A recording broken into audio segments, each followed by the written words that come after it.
Yeah, greetings, greetings, greetings to you all, fellow Biafrans, lovers of freedom, people of goodwill. Of course, this is Coastal Biafran TV, and I am live and direct with somebody special, not just to me, but to Biafrans all over the world. Somebody we all know, we have heard about him, but of course, I will always give the space according to the protocol to allow him, or should I say, introduce himself to Biafran people. And of course, so I'm moving forward today. Before the program will begin, of course, you know my name, Najite Higo. I am an Izon and Urobo speaking Biafran. And I don't have to move further than this.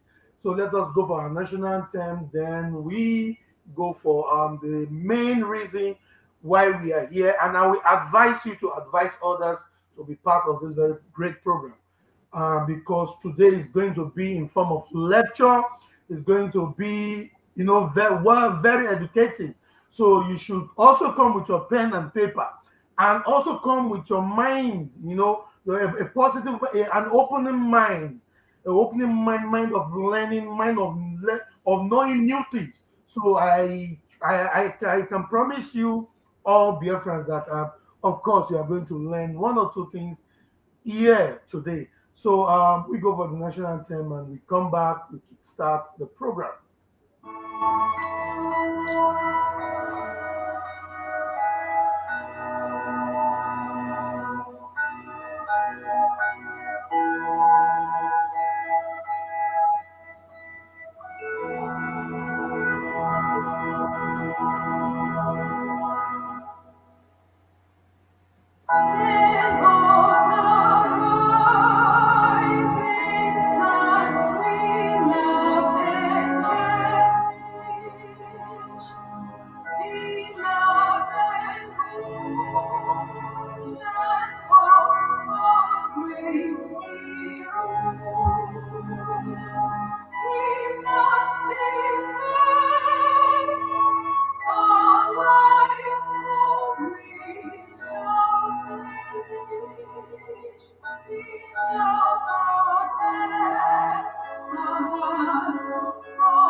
Yeah, welcome back, great dear friends, lovers of freedom, people of goodwill and good conscience.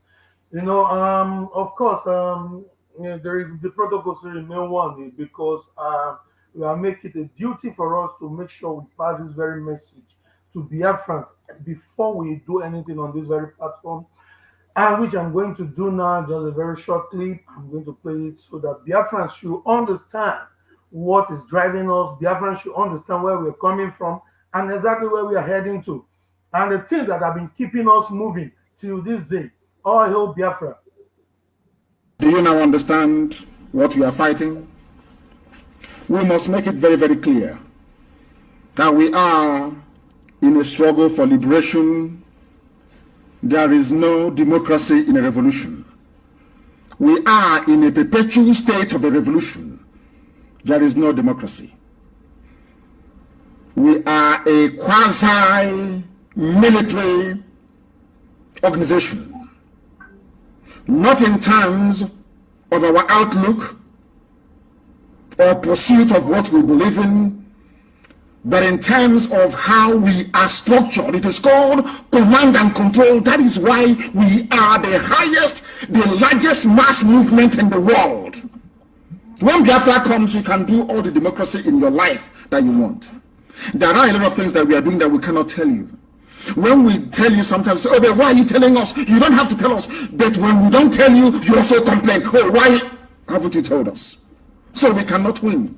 If you take them up, they say, you know, Sumabeke is the dead body of a white court mine those days. White colonialists. What do you see? This state commissioner. Take him up, you say no. Bring him down, you say no. All hail Biafra. All hail Biafra. Of course, moving forward, we quickly go straight to the big fish we have in the house for today's program. The person of Mark ZEK, please take the mic and introduce yourself once again to Biafrans all over the world, especially for those who are meeting you for the first time. But I'm not sure there are, but please do according to the protocol, sir. All right. Good evening, great Biafrans, lovers of freedom. Mazi, I hope I'm coming out clear. Yeah, of course you are. Of course. All right. Permit me to greet Biafrans, everybody who have tuned in this evening. And I want to say a warm good evening from here to you. And also, I want to thank our brother who have given me the opportunity and the platform to come up this evening to expose the evil they call Fulanis and janjaweed, because one thing they don't understand is that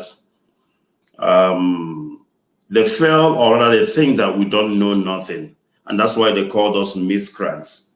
But of course, out of these miscreants, we have legal people there, we have lawyers, we have engineers, we have doctors, people who knows the law and people who knows also the ways of the Fulani.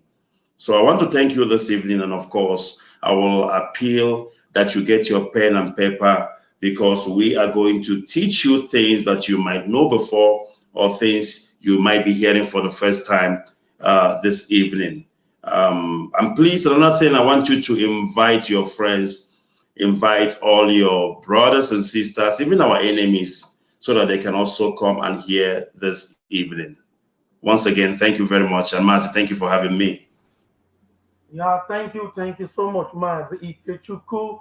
Yeah, Mazi Ikechukwu Noah is here with me, and as you all have seen, Mazi, the first thing we have on the table, dealing with the zoo, it is very good that we go to the background or the beginning of the whole thing, because zoo normally, they normally pick things, in the middle, always in the middle, or even in the ending of the situation, the end of the situation. I think Mazi Ikechukwu is having network issues over there. Before he will come back, Mazi, if you can hear me, you can log out and come in again. I think your network is disturbing over there. You can go out and log in again. I believe you can hear me, because you are now out of the studio due to network. You're backstage, but you can log out and re-log in again. So before Mazi Ikechukwu comes back, let us just go for a very short break.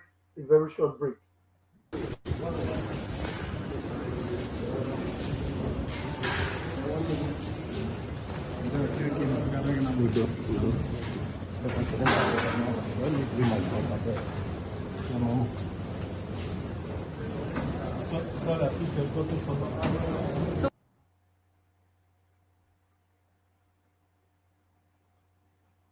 Now understand what we are fighting. We must make it very, very clear that we are in a struggle for liberation. There is no democracy in a revolution. We are in a perpetual state of a revolution. There is no democracy. We are a quasi-military organization, not in terms of our outlook or pursuit of what we believe in, but in terms of how we are structured. It is called command and control. That is why we are the highest, the largest mass movement in the world. When Biafra comes, you can do all the democracy in your life that you want. There are a lot of things that we are doing that we cannot tell you. When we tell you sometimes, oh, but why are you telling us? You don't have to tell us. But when we don't tell you, you also complain. Oh, why haven't you told us? So we cannot win. If you take them up, they say, you know, Sumabeke is the dead body of a white court mine those days. White colonialists. What DC, district commissioner. Take him up, you say, no. Bring him down, you say, no. Yeah, of course. As you all know, as we're waiting for Mazi Ikechukwu,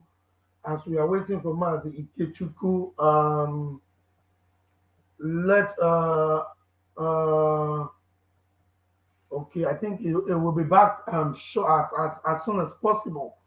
Mazi Ikechukwu will be back as soon as possible. As we all know, the happenings in the zoo contraption and the things that is going on in the court, the things that happened in the court on the 21st of October, and we all know, we all are aware that they have postponed the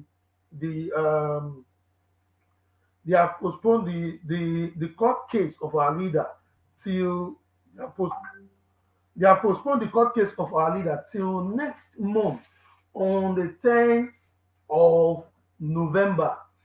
And these people, they really play, these are the things I believe Mazi Ikechukwu is going to, enlighten our people on today.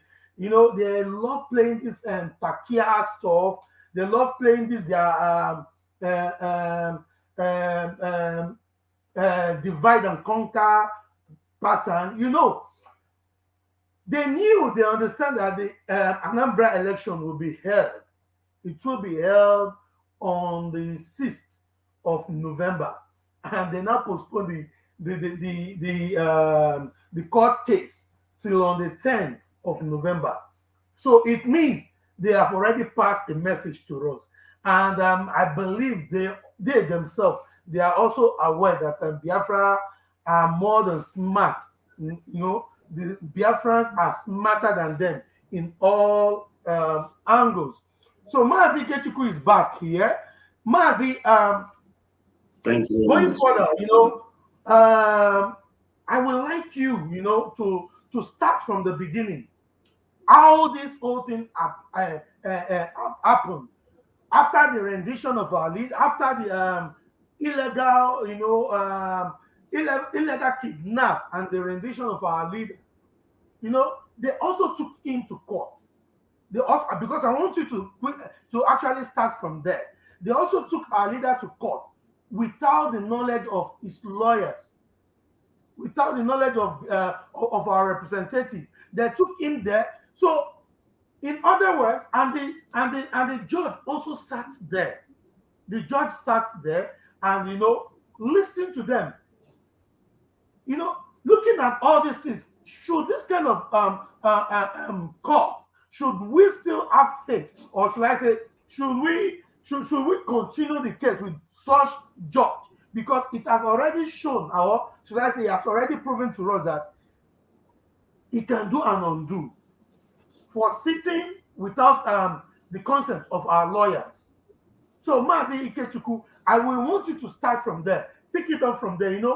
Share your own view and your own understanding concerning that very particular beginning of the case of our leader. with the zoo government, please.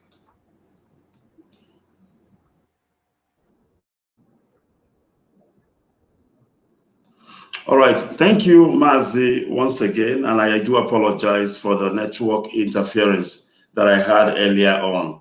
All right. Before I go to the main lecture of today, first of all, let me introduce myself properly. And then, of course, people can understand my background, where I'm coming from. My name is Amazi Chukwu, like I said earlier. I'm a broadcaster at Radio Biafra. Of course, Radio Biafra Motherland, Radio Biafra SADC.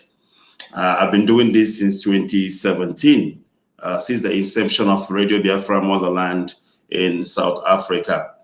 Then in terms of education, I studied forensic investigation.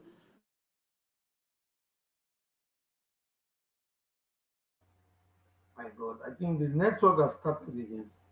That is the network. Can you still hear me? Yeah, I can hear you Yes, now. Go sir. ahead. Yeah. Can you? All right. So I studied forensic investigation at the University of South Africa. And then also currently I'm a forensic investigator by profession. And I'm in my final year as a law student in the University of South Africa. Of course, by next year, I will be graduating as a lawyer. So this is my background. So I'm saying all this things so that people can understand that I have at least a little bit of knowledge when it comes to law, when it comes to investigation. It is my discipline.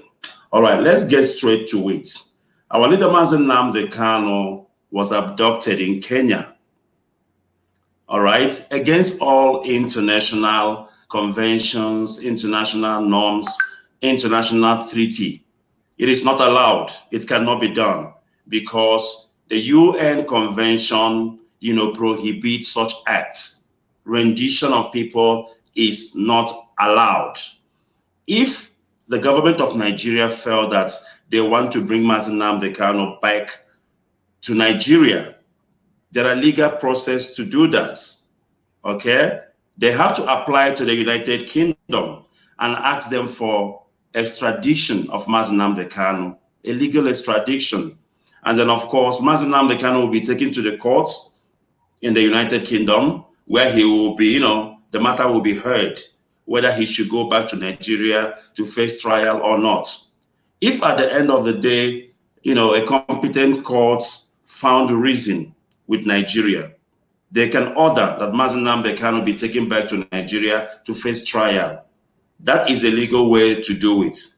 Mazi, don't forget that some time ago, Nigeria tried the same nonsense when they wanted to rendiate Omar Diko from Britain. They were caught. And Britain, because of that, severed all ties with Nigeria. Economic embargo was placed on Nigeria.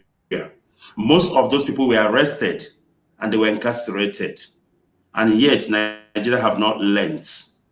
It's not the first time they've done this nonsense. So now they went to Kenya, and of course, money exchanged hand, and Kenya agreed to do their dirty work.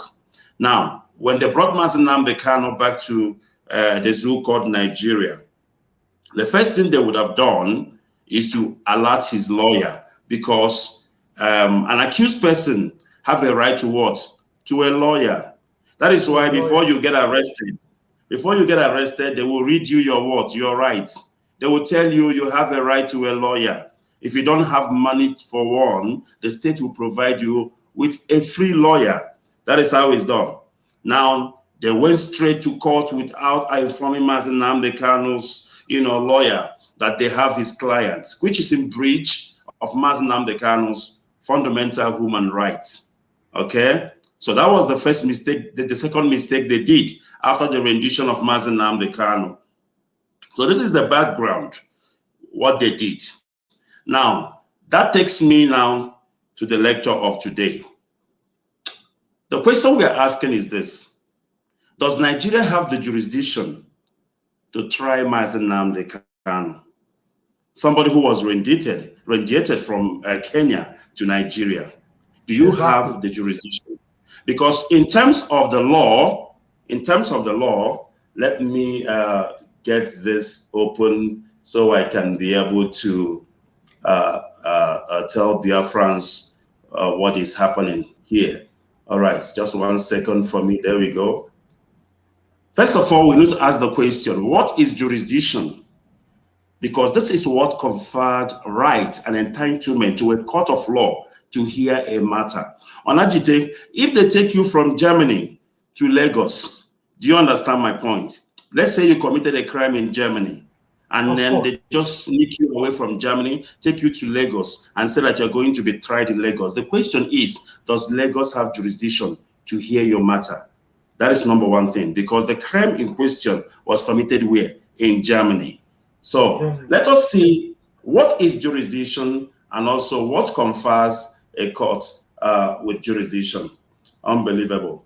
Please hold on for me because internet is a bit sluggish. I don't know what is going on this evening. I'm trying to open up a document here, but of course it is coming up. So let's exercise patience as it opens. So as I was talking about, it is a question of jurisdiction. Does Abuja have the right to try Mazen Nnamdi Kanu? First of all, the process of arresting somebody has to be legal to start with. Do you understand? Let's say a policeman comes and arrests you, Mazi, and he did not read you your rights. Do you understand? He beats you up, he assaults you, and then he takes you to court. Number one, the process has been flawed. Do you understand? Because the court case doesn't start only in court. It starts from the moment the person was arrested. I don't know if you get what I mean. Exactly. It starts from the moment when the person was arrested. Now the question is, he was arrested. Did you read him his rights? Why did you assault him? Don't you understand that this person that you arrested has also his own right as a person? Now, where did you arrest him? That's another question. Let's say, for the sake of argument, you arrested him in Imo State and you took him to Abuja High Court. Now, the judge will ask you, where did you arrest him? You said, no, I arrested him in Imo State. But he said, why are you bringing him to Abuja? Is there no High Court in Imo State? It's a question of jurisdiction. Do you understand? Which means you are supposed to take him to Owerri High Court, because that is the area where you arrested him. I'm trying to explain to us what is jurisdiction. Okay, now, in a nutshell, in a layman point of view, jurisdiction is a power vested in a court to adjudicate upon or determine or dispossess of a matter. Do you understand? Thus, in order for a court to exercise jurisdiction, such court must satisfy two requirements. Firstly, the court must have the authority to hear the matter. And secondly, it must have the power to enforce judgments. Now, the question is, does Abuja High Court have the power to hear Mazen Nnamdi Kanu's case? In this case whereby he was rendiated, the question is no. Now, technically, we still believe that Mazen Nnamdi Kanu is still in Kenya. I don't know if you get me right. Mazen Nnamdi Kanu is in the legal world. In the legal world, Mazen Nnamdi Kanu is not in Nigeria. He is in Kenya. That is the way the law sees Mazen Nnamdi Kanu, because the process whereby he was brought back from Kenya to Nigeria is flawed. And because that process is flawed, the law still sees Mazen Nnamdi Kanu in Kenya and not in the zoo called Nigeria. Do you understand me? Now, because the law sees Mazen Nnamdi Kanu technically in Kenya, automatically jurisdiction has been taken away from Abuja High Court. As a matter of fact, I was surprised as a legal person that our leader Mazen Nnamdi Kanu was asked to plead.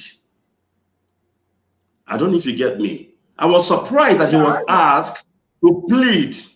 Now, legally, you can go and ask his lawyers or any legal person you know. Legally, he is not supposed to plead. There's not supposed to be a case to start with. The issue, they should be talking. Can I just come in a little here? By all means, you can come in, man. saying that the court did not have any jurisdiction to try MNK in Abuja. But already this same court has already entertained the case already. They have already entertained the case, which is in his first appearance. Even despite that, our legal MNK legal representative are not there. They are not even aware that their client is going to court. So, don't you think, because these people have already breached the law, don't you think they will continue doing this? Or what is the main alternative that you think Biafrans can use to iron this very issue? All right, you see, the thing is, our leaders, legal personnel, or his legal team, they know exactly what I'm talking about. That in the normal sense of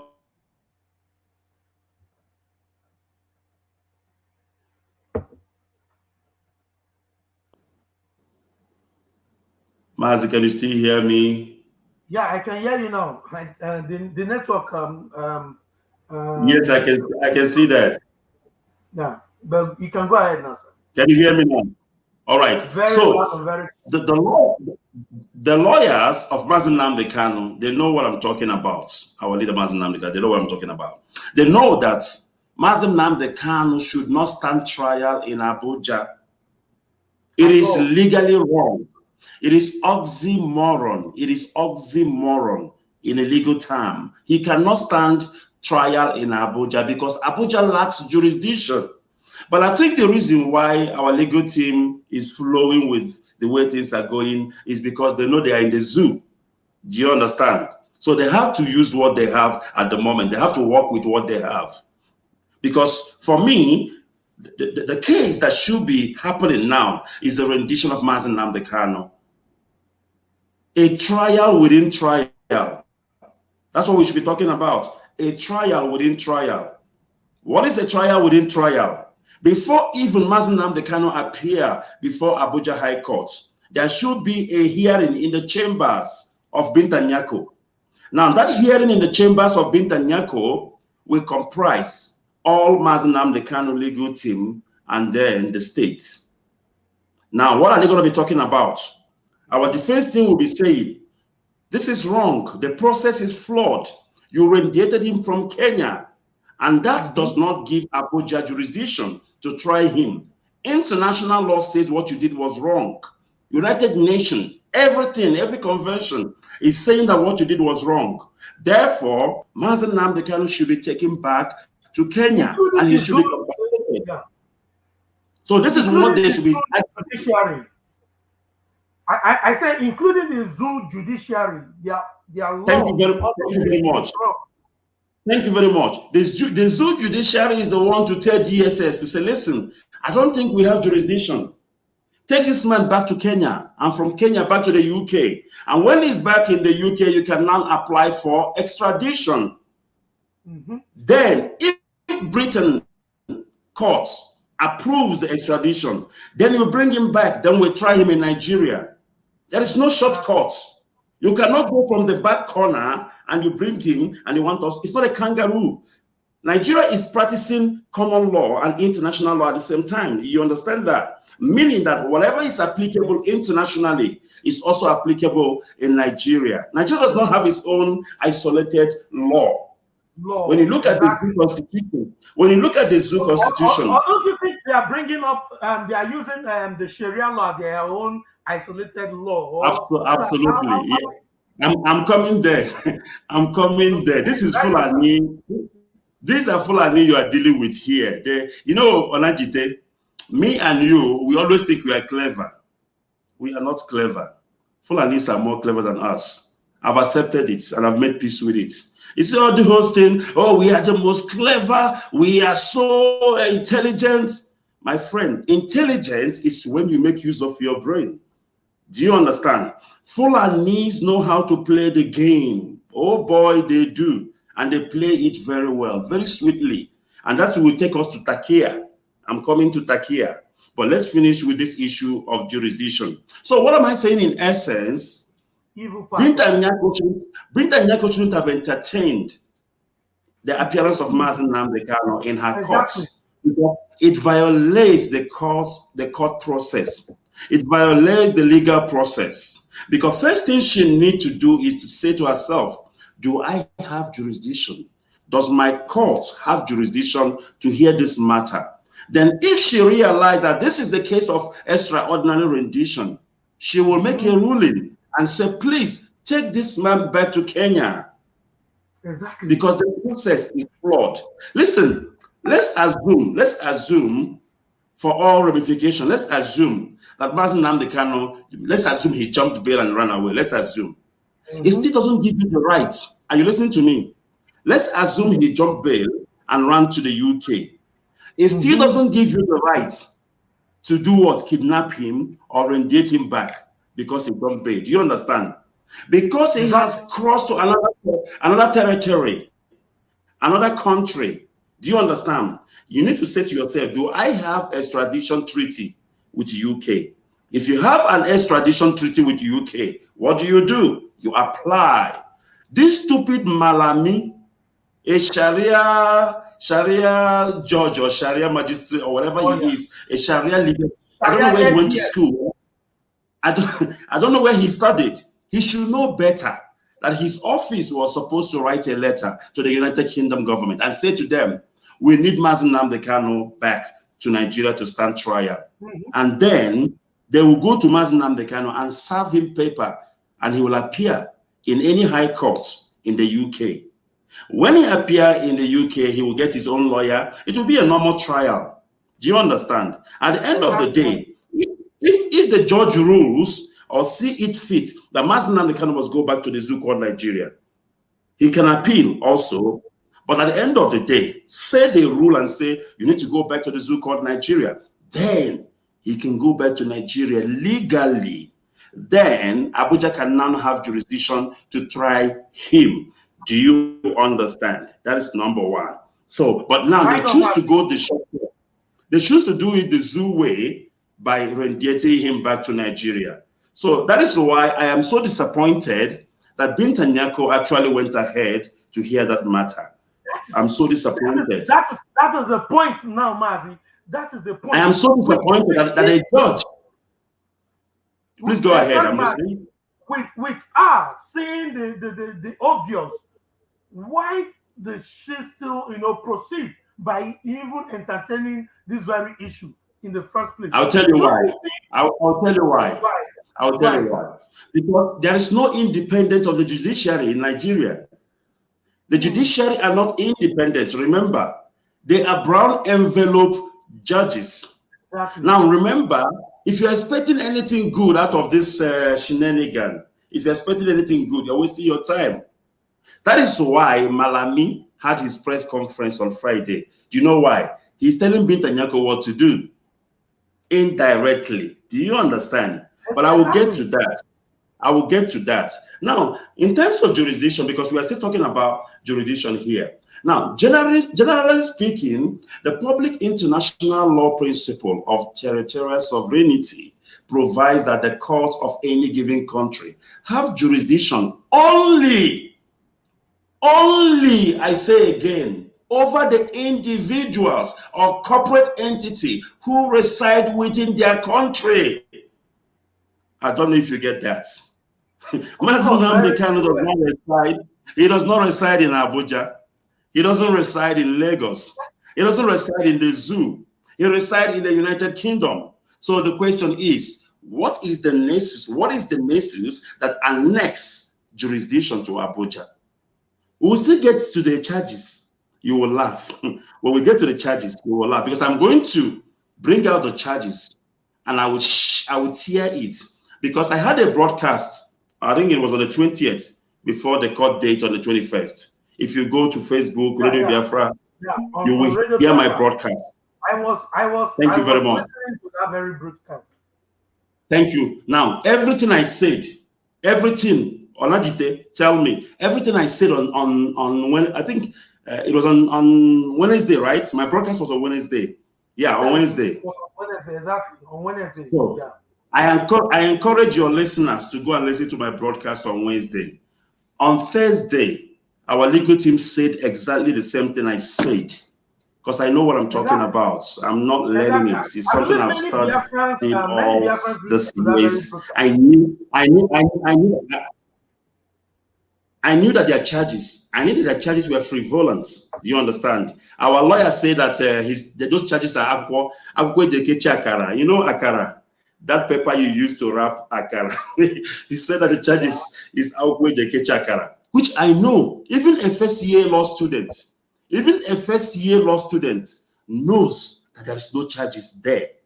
But this Sharia malami, Sharia lawyer or Sharia minister, he does not know that. Exactly. He's a Fulani man, a quota system, office bearer. So this, in a nutshell, this is all about jurisdiction, Mazi. And if you don't have all this, varieties, you are not entitled to hear a matter. Don't you think, Mazi, please, before you go further, don't you think these people are actually quoting out of the Sharia law? Because we may be thinking, because as we speak now, we have two laws, ruling or should I say two laws that the zoo are working with, and one is legal and one is illegal. Don't you think they are already using the illegal part of it on us? Because in Sharia, you can somebody can just rise up and say, okay, this has become law. You understand? Because this very Malami has never all his statements. I know you're going there. Because all his statements, he has never quote from the constitution or from the laws that is the zoo laws or the zoo constitution. He never quote any chapter from that very aspect. But he just dishing out all this junk. Mazi, you are preempting me. You are preempting me because I'm still coming there. Okay, that is TACKIA. I'm coming there. I want to educate our people and tell them what Fulani is doing. People don't understand. And we are going to get there. But before we go there, I want to look at the charges against Mazi Nnamdi Kanu briefly. Okay? And then I will tell you why that charges will never stand in any court of law anywhere in the world. Such charges. Now, let's take this for instance, the count one charge. They say that you, Nnamdi Kanu, male adult of Afaruku Ibeku, Umuahia, not local government area of Abia State, being the leader of the indigenous people of Biafra, IPOB, on diverse dates in 2014 and 2015. Listen to this. In London, are you listening on the line? In London, okay, let's stop. Let's just bear that in mind. In London, United Kingdom, did broadcast on Radio Biafra, monitored in Enugu, are you listening? And other areas within the jurisdiction of these honorable courts. Let me stop there. I have a question. Number one, they are charging Mazi Nnamdi Kanu for that number one. Wait, let me finish this one. Let me finish this one, then you can ask me a question, please. Okay, now, they said he committed a crime, allegedly, in London, United Kingdom. Are you listening? And the same crime he committed was over the airwave of a radio. And it was monitored by the spirit, by the janjaweed spirit in Enugu. Now, for that sake, Mazi, how does Abuja come in? Who gave Abuja jurisdiction? So, my own question is, did the same London have authority? Did they have laws that prohibit somebody to commit crime against the state or individual? Did London have law that also bind on Mazi Nnamdi Kanu himself in that same London where they claim he committed the crime? Absolutely, Mazi. Listen to this. If Mazi Nnamdi Kanu had committed a crime while in London, United Kingdom, Nigeria can still approach London and say, listen, Mazi Nnamdi Kanu committed a crime while on your soil. Can you please either prosecute him or bring him back home so we can prosecute him? Because remember, jurisdiction lies with London. Jurisdiction lies with London. Do you understand? Now, for that sake, now that Mazi Nnamdi Kanu is in the zoo called Nigeria, another person that could have jurisdiction is Enugu. If it was monitored in Enugu, then we need to go to Enugu. Thank you. We go to Enugu, then you bring that monitor. You bring that monitor, then we hear what the monitor says. But now, how does it end up in Abuja? That is why we are saying Abuja lacks jurisdiction to hear this matter. Now, Mazi, listen to this. You might ask yourself, like what you asked me, you said, does London have a law, that guides whatever? Mazi, there is what you call freedom of expression. Do you understand that? Freedom of expression, freedom of speech. It is alienable. It is an alienable right. It is an alienable right. The government cannot bully people around. The government cannot intimidate citizens. Citizens have the right to air their opinion. If you listen to during American election, people were insulting Trump.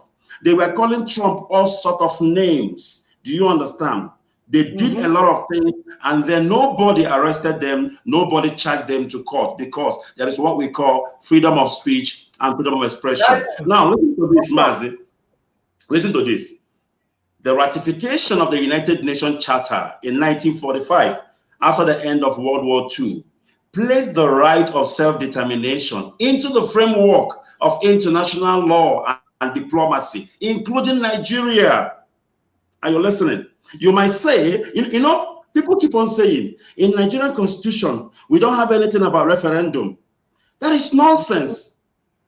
That is nonsense. Do you know why? Nigeria is a member of international community. They are signatory to so many treaties. Do you understand? Now, when the international community makes a law, it affects Nigeria automatically, willingly or unwillingly. Now, it is telling you that after the World War in 1945, there was something that was placed in every countries of the world, and that is what? The right to self-determination. And it says it must be in the framework of international law and diplomacy, and every country must do what?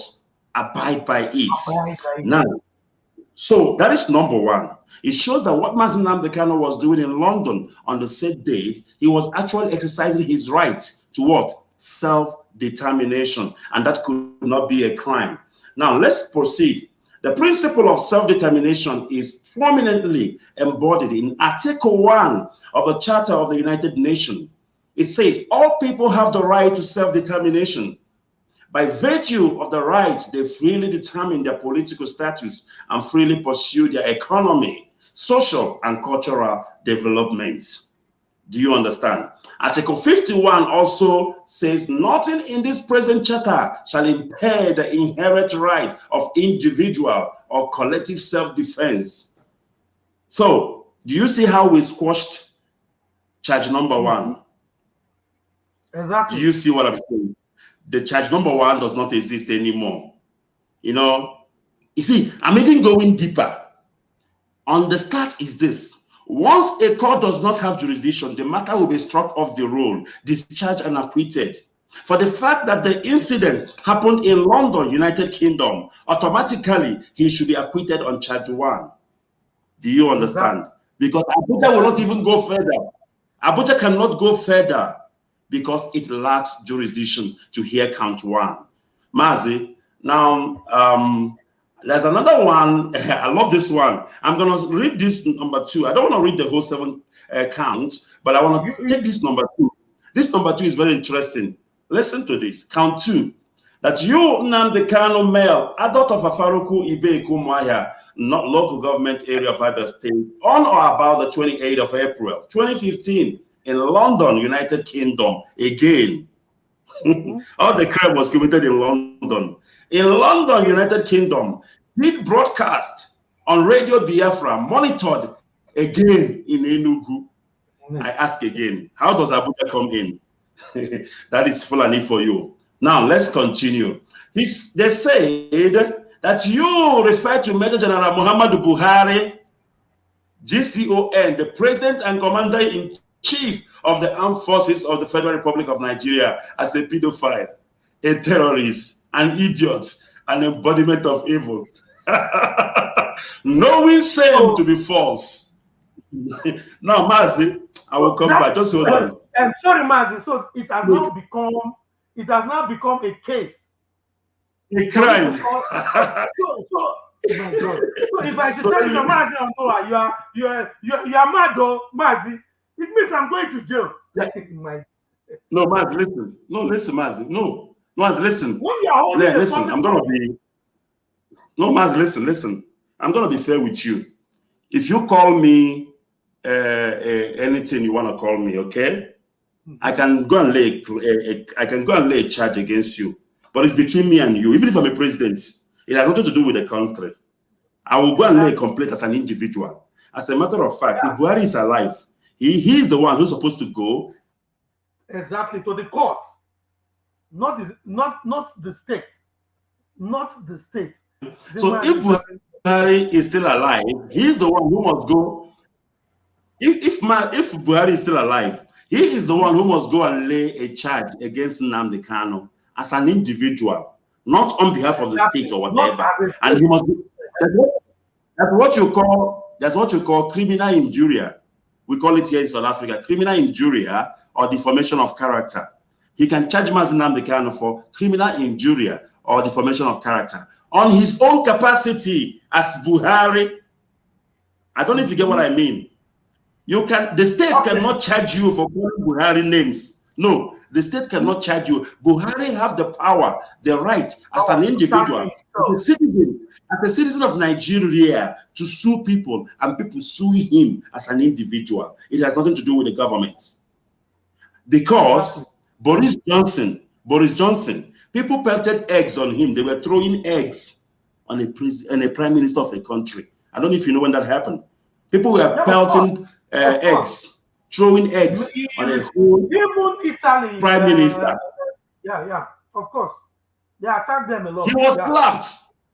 He was slapped. The prime minister, the president of Italy, France, so he was slapped, right? Macron was slapped, a dirty slap.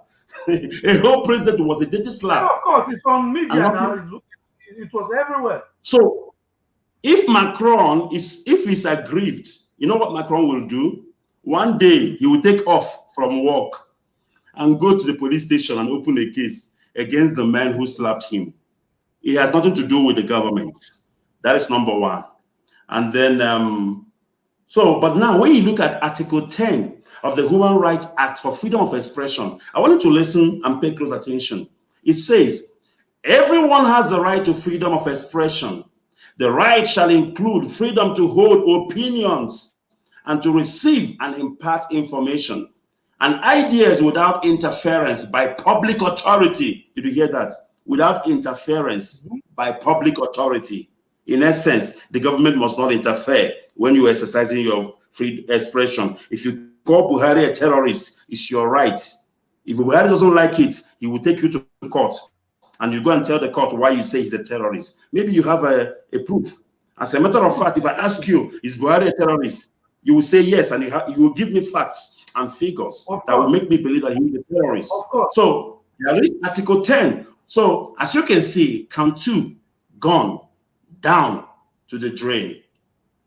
Let me also look at this. Count 4, that you Nnamdi Kanu male, adult of Afaruku Ibe, Komahia, not local government area of Abia State. In London, again, between 2018 and 2021, Radio Biafra monitored in Enugu again. And I'm asking, what is Mazi Nnamdi Kanu doing in Abuja? Why is he not in Enugu High Court? If he committed a crime in London and it was monitored in Enugu. It was monitored in Abuja. Then why Abuja now? That's my problem. Why? How did Abuja come into the equation? What annexes jurisdiction to Abuja? I want somebody to help me and tell me. Let the legal mind, the son, intellectual in the zoo, come and tell me How did Abuja got jurisdiction? Is it through the back door? I need to know, because as a legal person, I'm struggling to know that. So they said, monitored in Enugu, and then he said, you profess, listen to this, you profess to be a member of Indigenous People of Biafra, IPOB, a proscribed organization in Nigeria, and you thereby committed an offense. Now, listen to this. He said he's an IPOB member in London. Is IPOB a proscribed organization in London? The answer is no. So how did he commit a crime? By saying in London that he's an IPOB member. Did he say it in Nigeria? Did he say it? Mazi, this kind of case, they need to allow it, because we are also going to get there. They need to allow the media to cover this kind of case. What do you call our leader? Our lawyer speaking. We want to look the accused, the accuser, to speak before the media. Our leader said, Fulani alami. Fulani alami. Do you see how the mind of a Fulani man works? Because he doesn't understand the law. He doesn't know anything about the law. So this is Sharia. Are you looking at it? This charges was phrased in terms of Sharia. In as much as we are laughing about these stupid charges, they use Sharia to phrase this. And they are planning to try our leader through Sharia. That's why they are fighting so hard to make it, a secret trial. A secret trial, do you understand? Because they want to go the Sharia route. They know in terms of the normal international law and legal world, they cannot try. They know they have, this case has failed on arrival for the fact that he was radiated from Kenya to Abuja already has destroyed the case. So now, Mazi, let me finish this number 4, and then I will now go to TACKIA. Very, very important. Freedom of association is a fundamental human right, proclaiming the Universal Declaration of Human Rights, 1948. It is the enabling right to allow effective participation of non-state actors in economic and social policy, lying at the heart of democracy and the rule of law. So being a member of IPOB is a freedom of association. You want to belong, that's your choice. And no, it's not a crime to be a member of an organization. And it is only in Nigeria, in the whole world, that IPOB is called terrorist. Only in Nigeria. How come the whole world? Even in Kenya never proscribed the indigenous people of Biafra. So how come? Yeah, Mazi, there is a question that I would also like to ask, because I know you have a lot to say.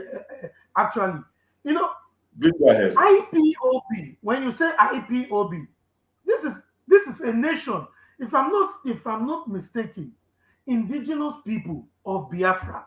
That is the meaning of IPOB. Am I right? Exactly. So how can you proscribe a nation?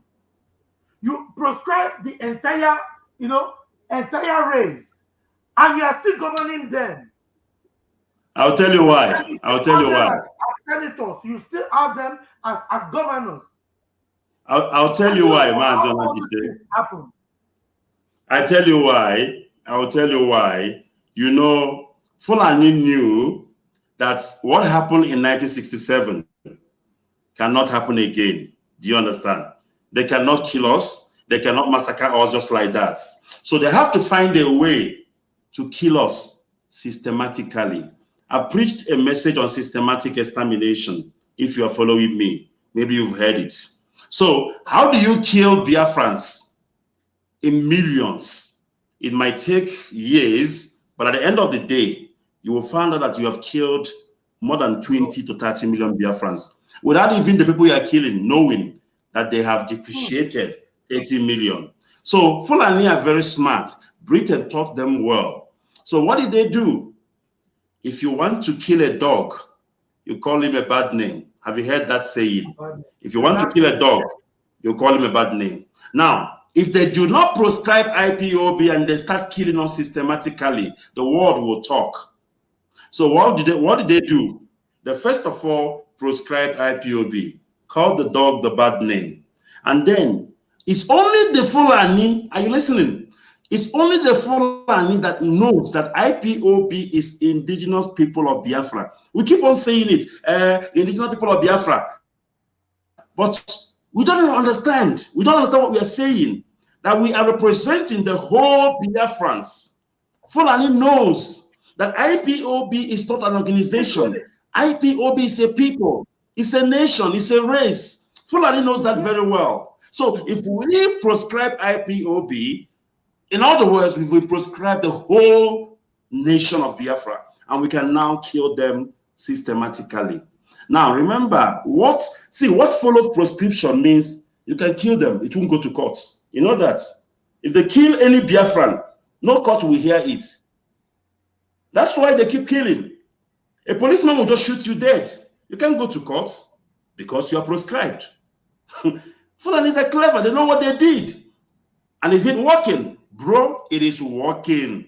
Fulani man will tell you, hey,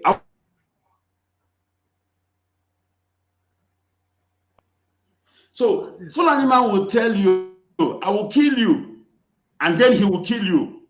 And no court of law in Nigeria will hear about it because you are considered a terrorist, a proscribed organization, a proscribed nation. Let me tell you this thing. Before we wake up from sleep, Mazi, these people would have finished our generation before we wake up from sleep because we are sleeping. We are busy nagging, yapping on Facebook, talking rubbish. We follow this person, we follow that person, and Fulanis are busy killing. On Friday, on Thursday, they killed 5 people in Arochukwu. You're like, okay, it's only 5. But when you calculate how many people they've killed this year alone, you will be amazed. Gradually, surely, softly, our generation, our race is decreasing. So this is what Fulani did. And our people are still not yet to wake up to that reality. I just pray we wake up early. Maybe by the time we wake up, we are all finished.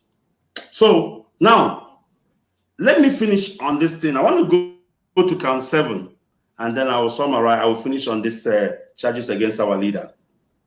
On count 7, that you, Nnamdi Kanu Male, adult of Afaruku Ibeku, Umuahia North, local government area of Abia State, on the 31st May 2021, in London, again, United Kingdom, within the jurisdiction of the Honorable Courts, did an act of furtherance of an act of terrorism by issuing a deadly threat that anyone who flouted your sit-at-home order should write his or her will. Now, Mazi Nnamdi Kanu is in London. He said that people must sit at home. And people decided on their own to sit at home. So how is that a crime? Now, civil disobedience is legal. It's allowed. Civil disobedience can be defined as refusing to obey a law, a regulation of our power, judged unjust in a peaceful manner. It was done peaceful. People are sitting at home. Nobody made problems. Why? So you see, Fulani are so, I don't know how their mind works or who is their spin doctor. So Mazi, this is all about the charges, which is like akwụkwọ eji ekechi akara. A frivolous charges against our leader Mazi Nnamdi Kanu, which of course will not see the light of day in any court of law. So this is where I will stop on this one. So if you have something to say, Mazi, you can go ahead before I go into TACKIA. Mazi, yeah, before I go to the next phase of the program, I will quickly want us to just a very short clip of our leader and in the courtroom. I believe that everyone have seen this, and just like in form of break. So as immediately we play the clip, then we will come for the second phase of the program.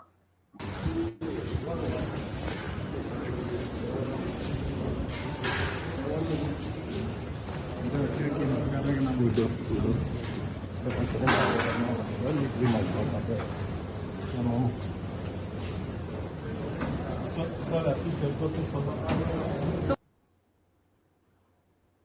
Okay, welcome back, Mazi. My question to you now, Mazi, is this. You know, with everything, with all the analysis, a very clean, a very clear analysis you have given, not just as a Biafran, but also as a legal practitioner. You know, you've made clear a lot of things. But Mazi, let me ask, with your own understanding and your own experience, we all know that the zoo government are already doing things illegal. Starting from the beginning of the procedure, everything was illegal, and it is still illegal till date as we speak. What did you? How do you see the chance of Biafrans in that very kangaroo court? How do you see a chance there? And what will be your own suggestion to our legal department? All right, Mazi, I don't know if you are aware.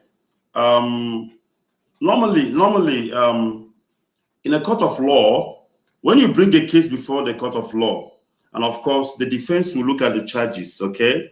If they feel that the charges is nonsense, it's a waste of the court time, it's not going to make it at the end of the day. They can actually apply, like here in South Africa, you can apply for what we call Section 174 of the Criminal Procedure Act. Now, what is Section 174? I'm talking about in South African law.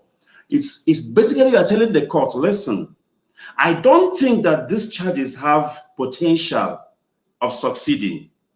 As a matter of fact, this would be a matter of wasting the court time. It lacks merit. There is no evidence, substantial evidence to back it up. So we are asking the Honorable Court to strike it off the roll and discharge and acquit our clients. So this is what our legal team did, and that is why the case was postponed. Do you understand? So that Binta Nyako can go back and have a look on that application made by Ejiofor and his team. Now, after she might have had a look, she will come back on the 10th. When she comes back on the 10th, it's more like a judgment. She will give a judgment. And I would say it's more like also a trial within trial. She will give a judgment based on that application made by a lawyer, Ejiofor. So two things will happen on the 10th. Number one, is either Mazi Nnamdi Kanu is discharged and acquitted on the 10th. This is what normally happens in a competent court, a court where the rule of law operates. It's either Mazi Nnamdi Kanu is discharged or acquitted on the 10th, or the judge will say, no, I think this charges is prima facie. Yeah, it's prima facie. Prima facie means it has potential. It might, you understand, it might make headway. So then he will say, okay, fine, I am disqualifying this application, and the procedure must go on. Then they will not go back and start the trial again. What are they going to do? The state will now start calling their witnesses to come and testify. They will examine the witness. Our defense will cross-examine, and then they will re-examine. They will continue until they are done. Then if we have a witness as well, we'll present. But what I'm saying is this. I don't even think it will get to that level. I don't think so, because it's not supposed to. It can be. It can be. It's making a mockery of the judicial system. Exactly. I don't know why the sons. I don't know why all the sons in Nigeria are quiet. All the human rights lawyers in Nigeria are quiet, because this is making mockery. The whole world is watching. Bruce Fein from America was there. Bruce Fein was there. Can you imagine what is going? He will just be looking at the judge. In his mind. Can you imagine what is going in his mind? Are these people crazy? Do you call this thing law? Do you call this thing judicial sitting? You cannot do that. So, but we just have to see, because with the zoo, anything is possible. Okay, thank you very much, Mazi.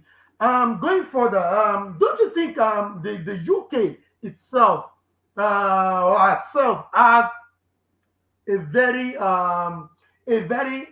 big push in this from the side of the Zoological Republic, against its own citizen, because in my own opinion, they have not responded. They have not responded to this to the old drama of a thing the way they suppose or the way they should respond. And the matter of fact is that this person is their citizens, and they also kidnap this person illegally, not legally, illegally. So, in other words, I have not seen them, respond in the way they should.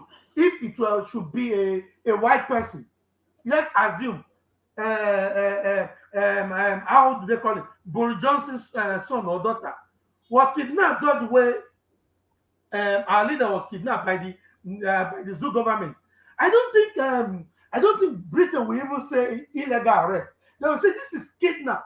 It is an issue of kidnapping because arrest never made. The zoo government, they have never made any arrest here. This is a kidnap.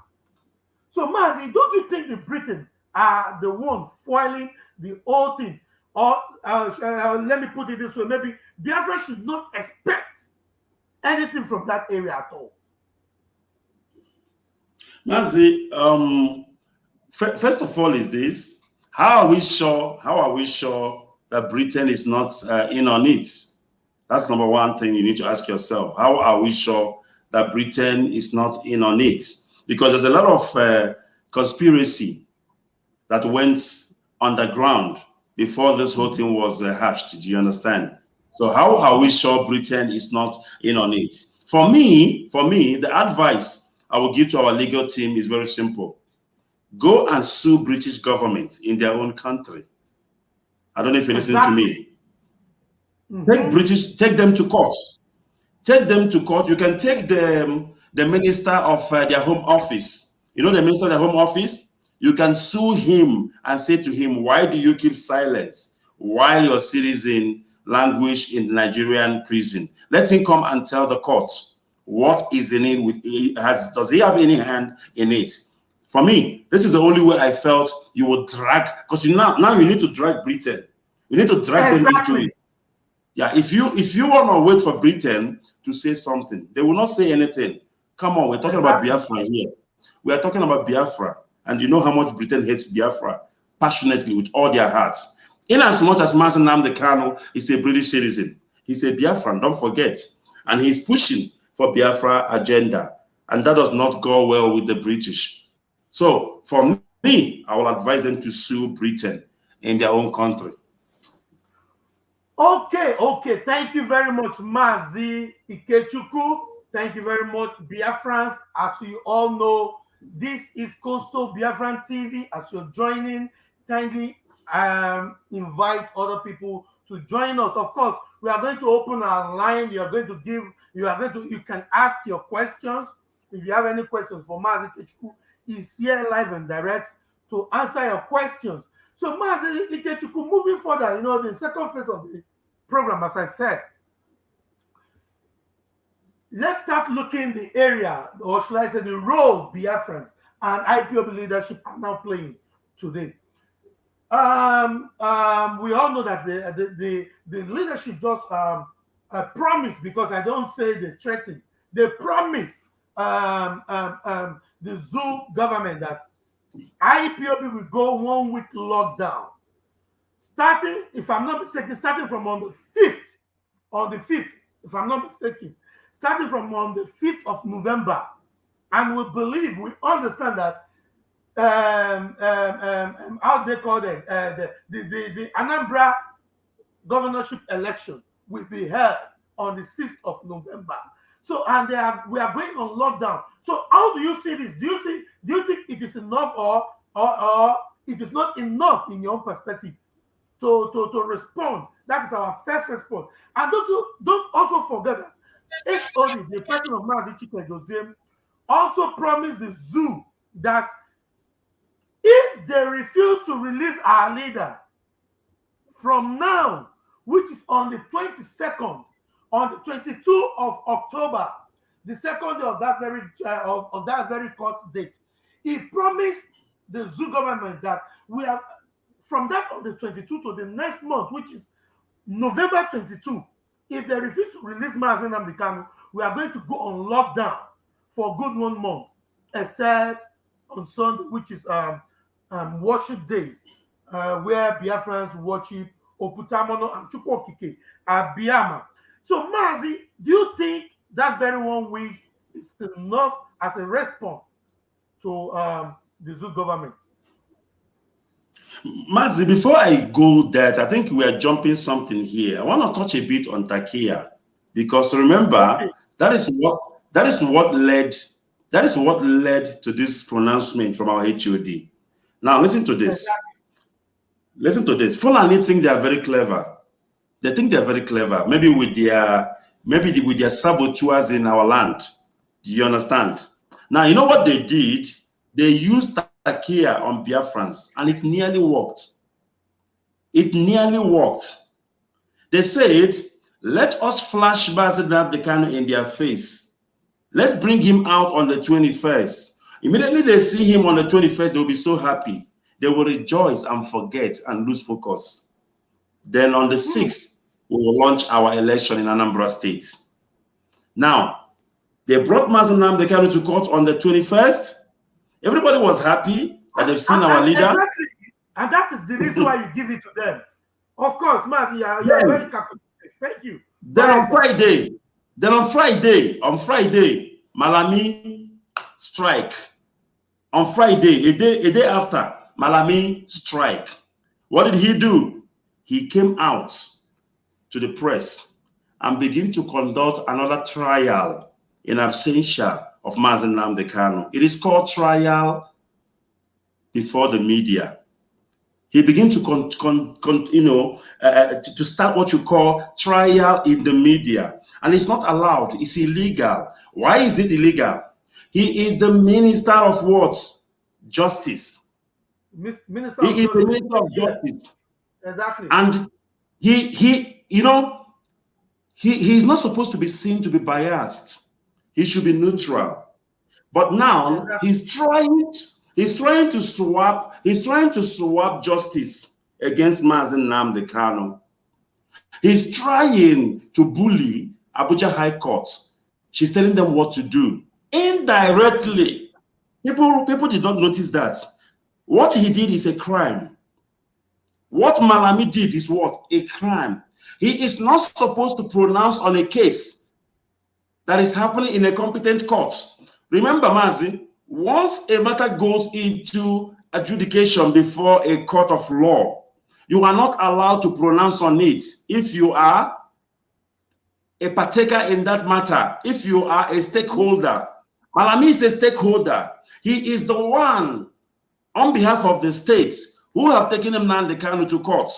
And therefore, he cannot come out to the media and begin to do what? Crucify Mazi Nnamdi Kanu. Because basically what he's saying is telling the court, you are incompetent. I can do better. That is what Malami is doing. Because that court is still before adjudication, before a competent court. But Malami is telling you that Nnamdi Kanu is guilty. I don't know if you understand what I'm saying. Trial before media is a crime. So what our legal team should do, they should drag Malami to court. Thank you. And that was exactly the question I want to ask you. Because what Malami is doing, what he is doing is wrong. It's trial before media and it's not allowed. That is why if you ask Aloy Jimako to tell you about Mazi Nnamdi Kanu case, he will be talking to you. At a point, he will say to you, I cannot get into the merit of the case. I don't know if you've heard him say that. Or even a Jofo, they will tell you, I cannot get into the merit because their legal profession ethics does not allow them to do that. Once they get into the merit of the case, they are jeopardizing their case that is already before adjudication. Do you understand? But I know what Malami did. It is called TACKIA, an ambush. Now, for the sake of those who understand how Fulani operates, or how Fulani runs the zoo, or how Fulani runs us, they call us infidels, unbelievers. They are the believers. Now, listen to this. I don't know if you've heard the word TACKIA. As to the relationship between Muslims and infidels, this is summarized by the most highest word. We renounce you. Enmity and hate shall forever reign between us. As far as they are concerned, you and them are a perpetual enemy. But their religion allows them to associate with you, an infidel. Their religion allows them to lie to you. It is allowed in Islam. This is one thing people are missing. This is one thing Southeast governors and politicians are missing. And Fulani is using it in the zoo and it's working perfectly well for them. Now, as a doctor. Go ahead. Yes, Maz, go ahead. Go ahead, Maz. This is very TACKIA. I just want you to please, because what I understand about TACKIA, I understand TACKIA is about deceit, the 7 people. You understand? But the way you're going about it now, you're explaining deeper. So, Mazi, I will want you to, if possible, we can cut off this very particular place. So that I want you to really educate Biafrans on this very word, TACKIA. And for them to be able to understand the full meaning. Because I actually want to record this very particular place in a separate, in a different form. You understand? That is exactly what I'm trying to do. That's why I interrupted you. Because it will be very, very useful and it will be very, very important that you educate Biafran. That very word, TACKIA, and how they have been using it against the indigenous people, especially the whole southern part of the Zugeria. Please, Mazin Ikechukwu, go ahead, please. All right. Now, let's see, what is the origin of TACKIA? Where does TACKIA comes around? People see Buhari goes to the southern region and they give him a Ishiago clothes. He wears his clothes. He wears your hat. In Islam, it's forbidden. I don't know if you hear me, Mazi. In Islam, he is not allowed to go and wear the infidels' wear. He cannot do it. It's against their religion. But Islam allows him to do it in the name of TACKIA, deceit, to deceive you, to think that you and him, you are in the same path, you are friends, he loves you. He's not allowed to do it in Islam. It is sacrilege for a Muslim to come to your home and then wear your chieftaincy because you're an infidel, you're an unbeliever. There is no relationship between you and him except hate. Now let's look at the origin of TACKIA. How did TACKIA start? Or what exactly is TACKIA? TACKIA is a doctrine. It was first codified by Shia Muslims as a result of their historical experience, long insisting that the caliphate rightly belonged to the Prophet Muhammad's cousin and son-in-law, Ali, and subsequently his descendants. The Shia were a vocal and powerful branch of Islam that emerged following Muhammad's death. After the initial Islamic fitna wars that in the year 656 AD to 661 AD, however, the Shia became a minority branch, persecuted by mainstream Muslim or Sunnis, so-called, because they followed the examples of Sunnah of Muhammad and his companions. TACKIA became pivotal in the Shia survival. This is how TACKIA started. The Shia started TACKIA, but now the Muslim in large embraced and accepted what? TACKIA, because Muhammad himself supports deceit. Lie to the unbelievers, hate them in your hearts. When they turn their back, stab them. This is how the Fulanis are ruling the zoo. They will come down and cause confusion in your town. They will tell your chief, we love you so much. This your son is the problem. Please bring him to order. When they say that, they have actually bring about problem between you and your son. You are fighting each other. And then you thought that you and Fulani, you are friends. You are not friends. He's not allowed to be your friend. But because of TACKIA and deceit, he will do it to get what he wants from you. But when you turn around, he will stab you right away. Now, let's continue, Mazi. According to the Arabic authoritative text, TACKIA fi al-Islam, TACKIA means deception. It's a fundamental importance in Islam. Practically, every Islam sect agrees to it and practice it. We can go as far as to say that the practice of TACKIA in mainstream Islam and that those few sects not practicing it diverge the mainstream. TACKIA is very prevalent in Islam politics. Did you hear that? in Islam politics. So there is politics, there is Islam what? Politics. Even in In the zoo. So the politics they are playing in the zoo is not the same politics you are playing in the South. The politics the Northerners are playing is called what?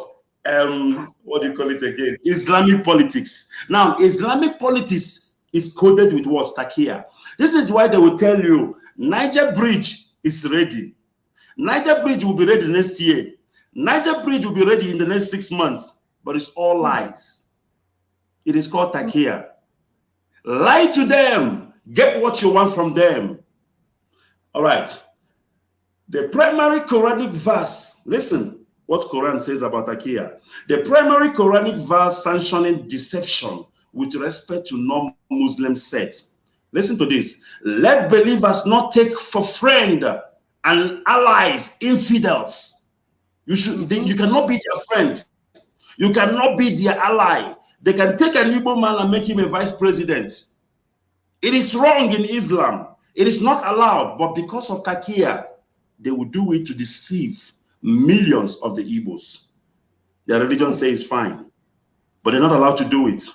But they do it anyway. You see, when you are busy doing business with a Muslim man, not all of them, but you know those hardcore Muslim. When you are doing business with them, Alaji, hey Alaji, this and that, in his heart, he has nothing for you but hatred. Because you're an infidel, you're an unbeliever. As long as you're not a Muslim, as long as you're not sharing the same religion with him, you are an infidel. And he must hate you. He's supposed to hate you. But he can lie to you to get what he wants from you at that particular moment. Now, let's see what the Quran says about TACKIA. The Quran says, let believers are the Muslims, not take for friends and allies, infidels, me and you, instead of believers.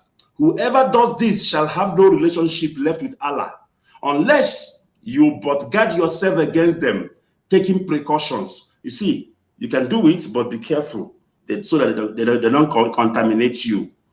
Now, you can find this in Quran, chapter 3, verse 28, or 27173-2185-429-2278. This is where you find it in Quran. Now, our Taliban tasfir, or Quranic expression, is essentially a standard expressing or referring in the entire Muslim world regarding chapter 328. He wrote, if you Muslims, listen to this, if you Muslims are under the infidels' authority. Now, the reason why an Igbo man will never rule Nigeria, lie. Are you listening to this? The reason why... And that was the reason why they were very eager either to remove... In fact, they are ready to empty that seat than for Jonathan to continue. It's a sacrilege. It's an abomination for Jonathan to be ruling them. He's an infidel. Do you understand? For an infidel to rule them is a crime. The only time they can give an infidel a seat of the presidency is for a period of time to get something. And once they get it, they will take you out. Now, this man says... It wasn't even... If it was not their wish to put Jonathan there. Mazi, this man says, listen to this. If you Muslims are under their authority, fearing for yourself, behave loyal to them. Are you listening? During the time of Jonathan, they were so loyal because they were fearing for their lives. So they were so loyal, they pretend they are very loyal to Jonathan. He said, Jega was so loyal to Jonathan, right? Until the last minute. Jega strike Jonathan behind. The vice president was a Muslim, remember? He was so loyal to Jonathan. At the last minute, he striked because he knows his TACKIA. He knows what he's doing because he's fearing. Jonathan is an authority. Therefore, he has to be loyal to Jonathan. He said that if you people are afraid of them because they are in power, fearing for yourself, he said, behave loyal to them with your tongue. With your tongue. Do you see it? Lies. Tongue means lie. Behave loyal to them with your tongue while harboring inner animosity. Do you hear? He said, behave loyal with your tongue while harboring inner animosity. Allah has forbidden believers from being friendly or intimate terms with the infidels in place of believers, except when infidels are above them in authority. That is why when an infidel, when you're in power, they are busy, they are busy respecting you, and you think that everything is going smoothly. No, they are afraid because you're in power. They will use their tongue to, sound loyal to you, but in a word, they have nothing for you but animosity and hatred. So that is the thing about TACKIA. Now listen to this. As proof of this, now he quotes Muhammad's companion Abu Darad, who said, "Let us smile to the face of some people while our hearts curse them."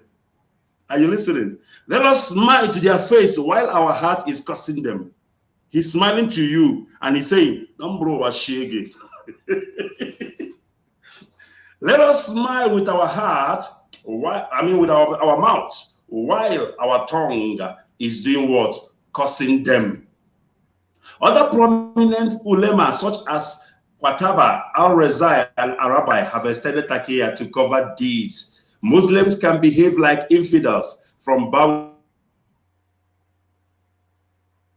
Oh, goddamn. What kind of network is this? What kind of network? Okay. All right, Mazi. Go ahead. All right, we are back. He says that Muslims themselves can behave like you. They can come to your hometown and worship the idol of your village. You know that? Just to confuse you. And once they do it, your Igwe, like they do in Igbo land, our land, the Igwe will bring a chieftaincy and give him a chieftaincy title, thinking that, oh, he's a friend of ours. He is one of us. But he's doing what? Practicing TACKIA. What Malami did was a very, very, crucial example of TACKIA. That's what Malami did. He brought Nnamdi Kanu to court on the 21st. And the infidels were happy, rejoicing that they've seen Nnamdi Kanu. On the 22nd, he strike. On 22nd, what? He strike. Why did he strike? He came and began to label Nnamdi Kanu in the media. And I bet you not everybody listened to that press conference. That is TACKIA. Do you know why they postponed the election, the court date to 10th of November? Maz, do you know why? Because they know that on the 6th is Anambra election. And from the 6th to the 10th, they've already calculated the vote. The results are out. The governor is announced. Then come on 10th, they might not even bring Nnamdi Kanu to court again. So they know exactly what they are doing. It is called TACKIA.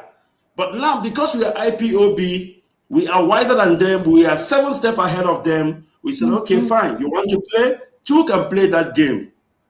Release Nnamdi Kanu from today till the 4th of November, or else we will go on sit at home from the 5th till the 10th of the court dates. Do you see? So 2 can play that game. It is TACKIA. We understand. We know TACKIA very well. We know how it works. But the problem is that our leaders, the so-called leaders, the so-called political leaders, they don't know anything about TACKIA. These are dumbass. The so-called politicians, they don't understand TACKIA.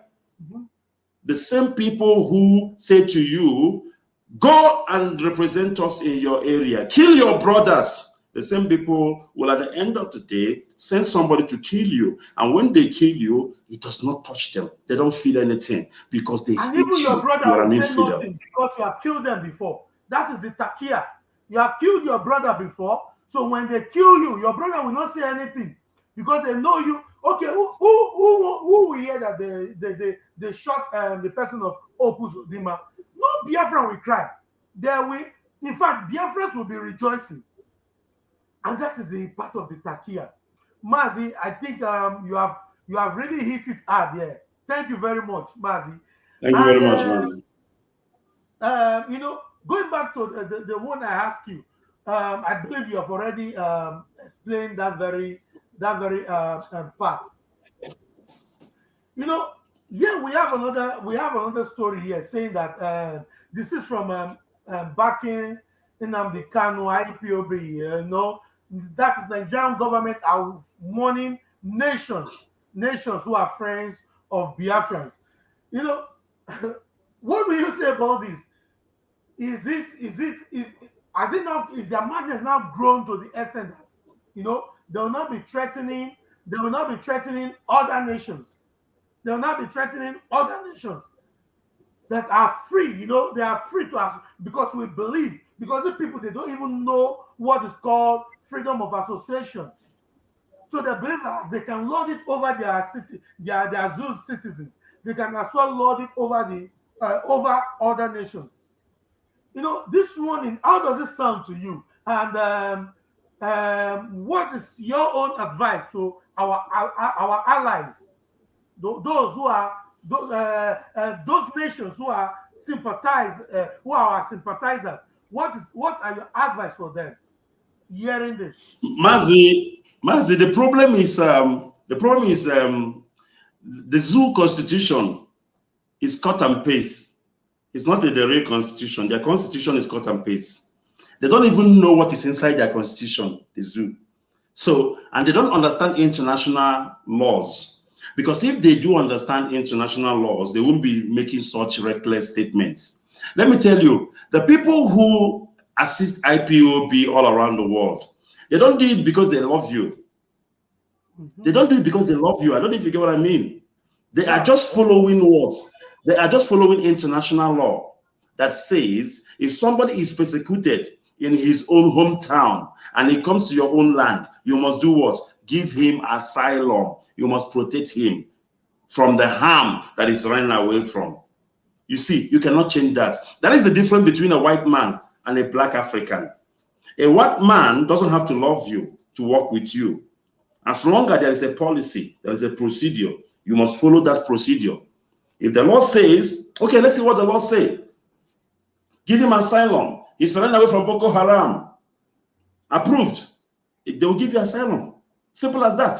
He won't look at your face. He's not interested in what you look like. He's not interested in your color. He's interested in what did the international law says about this guy. But a black person, he has the law in front of him, which says, give him asylum. But he will leave the law. He'll start looking at your face. Why are you smiling like that? My friend, why are you smiling like this? Look at your nose. Look at your nose. You look like a criminal. But the law says, give him asylum. He's not interested in what the law says. He is interested in your face. Where do you come from? Omoibo, you are an Igbo person. Omoibo Olush. You are Anyamari. I don't know if you get it. That is the difference between a black African and a white person. A white person will see you in the morning. He will say, hi, good morning, good morning. He is not greeting you because he loves you. He is greeting you because his ethics, that's how he was trained. This is why some of our people who went to overseas, they work in a company, they see a female counterpart who smiles at them every morning. And they thought that they thought that the lady, they thought that this girl, they thought that this white girl, this white beautiful girl is interested in him. But he doesn't know that the girl is smiling at him because that's how she was trained. And then you make a move on her, you touch her, and then she will lay a sexual harassment against you. Then you learn the hard way. Do you understand? So what Nigeria is doing, or they are saying, is in their nature. They don't know the law. They didn't go to school. Some of them are intellectual. Even their professors are fake. Their doctors are fake. Man, talking about showing love as if showing love or following law. Showing love and following law is a two different thing, which is you also explain the difference within the black and the white. And talking about this, we now have the Efulefus. We now have the Efulefus Southeast governors coming out today to say they want to fight for. In fact, I don't think that there's any of them that has mentioned such. But the Zoo media are portraying, this is part of the TACKIA. We are still on TACKIA now. So saying that the Zoo media are saying that the Southeast governors, the Southeast political leaders are now making moves to release Mazi Nnamdi Kanu so that that one will be ringing in Biafran's head that, oh, now they are waking up. Oh, now they are waking up. For them to be able to escape on the 6th of November. So, Mazi, what is your own thought on this? And don't also forget that we also have some kind of animals, some animals that actually went, in fact, in our entertainment industry, we have some animals that went to see the so-called dead Buhari. Look at them. Even those who we thought they are humans, those whom we thought they are respectable, they have dignities, those whom we thought they really love their people. Look at them licking the ass of the janjaweed, licking the ass of the Fulani Caliphate. These are part of the district. And immediately they came out from Abuja. Mazi, immediately they came out from Abuja. We saw the person of what they call this stupid guy. We saw the person of Jim I, preaching unity. We should stop killing ourselves. We should stop attacking ourselves. As if Biafrans are killing themselves, as if Biafrans are attacking themselves, if not the oppressors, those who do not want them to be free, those who want to keep them into everlasting slavery, those who are deceiving them with TACKIA to sign another 4 years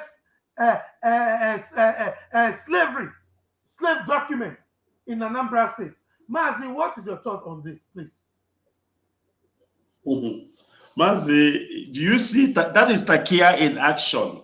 That is TACKIA in action. For the past few weeks, we have seen the influx of Southerners into the Aso Rock. We have seen the influx of Southerners into Aso Rock. They're going there to meet Buhari, or they're going to meet Femi Adesina because of the Anambra election. Now the question is why? Because I'm going to say this. I'm an Igbo person, okay? So, and if I say it, nobody will blame me because I'm an Igbo too. There is something fundamentally wrong with my people, the Igbos, and that is the ego. An Igbo man has a problem with ego. For him, it's all about going to see Buhari. Do you know who I am? I've been to Aso Rock. I've seen Buhari. Have you been to Aso Rock before? That's all. That's all for an Igbo man. Are you listening to me? That is all for an Igbo man. Even if his brother is dying today, he will tell his mother, please take him to the hospital. Let me go and see Buhari. Just to get that accolade. Just to go and get that feather in my cap that I've been to Aso Rock. That's a typical Igbo man. He counts about what he's going to gain today. He don't think about tomorrow. That is our problem as Igbos. If you look at that picture you just showed me, they're all Igbos. They are all Igbos. Instead of them to go and say, please, what is happening in our land? How do we save our land? What is the problem? Why are our youth agitating? You will never see them address the issue of the youth and the agitation, but they will run quickly to what? Aso Rock. He's telling you now to unite and go and die. As long as I don't go see Buhari, I don't get certificates. When I go there, that will not concern me. That's a typical Igbo man for you.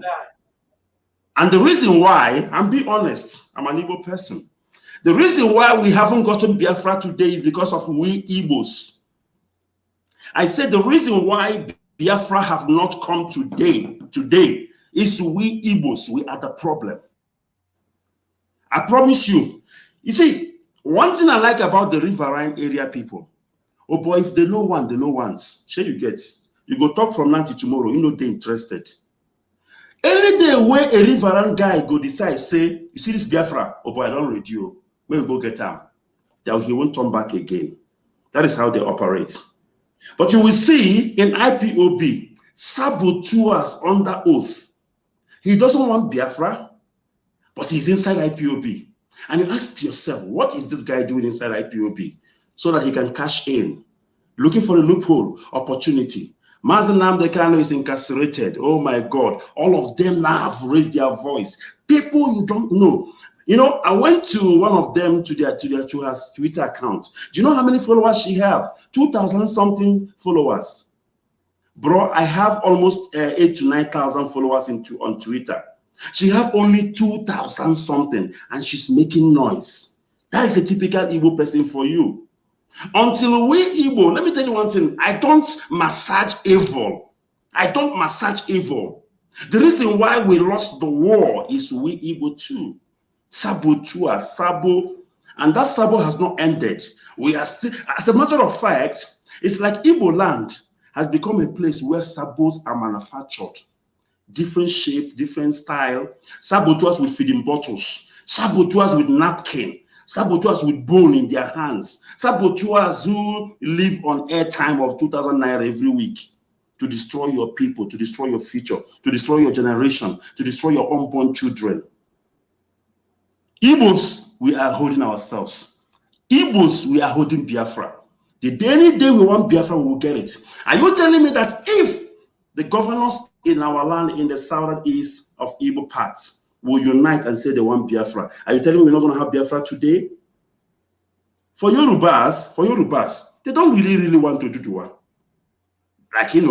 Desperately want it the way we want it because they are favored. Yorubas are favored even on this continued government. They are favored. Yoruba get their share, quite all right. They can decide to stay in Nigeria and they will still be okay. But if we decide to stay in Nigeria, we will not be okay. We are dying. If there's anybody who needs to leave Nigeria today, it is Biafrans, especially Biafrans of the Igbo extract. Biafrans of the Igbo extract. I don't agree with you on that, though. I believe it is the riverine people that's supposed to anchor this very struggle mostly. They are the ones that are supposed to anchor this very struggle mostly. And the way their turnout is not really encouraging because they only say because there's something that I normally encounter from our people. They will say until we don't say okay, don't set. Okay, until they don't kill your brother. All this small killing, not be killing. Until everything does scatter. Before you go no say now you need to fight. And we are the Mazi, let me ask you, who is killing our people? Who is killing our people? It is the zoo. The zoo and the TACKIA agent. No. The zoo. Mazi, listen. Let's call a spade a spade. The zoo is not killing our people. Our people are killing us. Hope Uzodimma, in as much as he is an agent of the zoo, it doesn't change the fact that he is an Igbo man. Willie Obiano have killed so many of Igbo people, so many Igbo Biafrans. Does it still change the fact that he's not an Igbo man? Okezi Bazu of Abia State has massacred our people. Does it mean Okezi Bazu is not an Igbo man? I'm asking you, who have killed our people? So let's forget this thing of the zoo. Why can't they learn from this man, the Senator Abalarebe? So let's forget about. You see, I hate this thing of the zoo is killing us. The zoo is killing us. No, our people are killing us.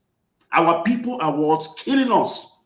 If our people say no to the zoo cannot do anything to them. Look at Yoruba. Some of those Yoruba governors during the time of Fayose, they will say no. They will refuse. Rather, the federal government will hate them and start talking nonsense about them and try to remove them from power. Wike have killed our people. Is Wike what? What is Wike? Wike is an Igbo man who is suffering from loss of identity. So I keep on saying what I'm saying, that we the Igbos, including me, we are the problem why Biafra is not yet restored. And I'm going to say it tomorrow. Quote me, I said so. Any day an Igbo man wants Biafra, Biafra will come. Thank you very much, Mazi. Thank you so much.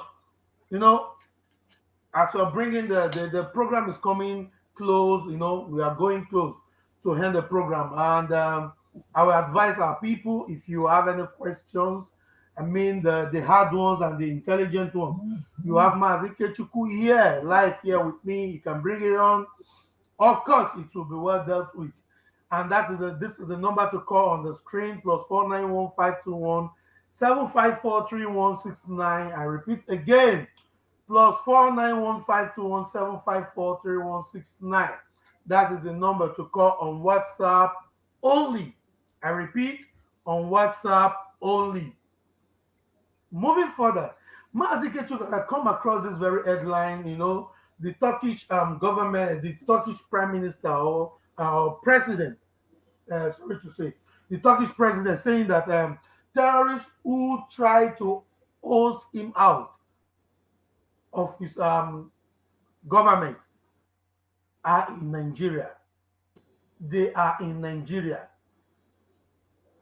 And this guy is also coming to Nigeria to discuss about,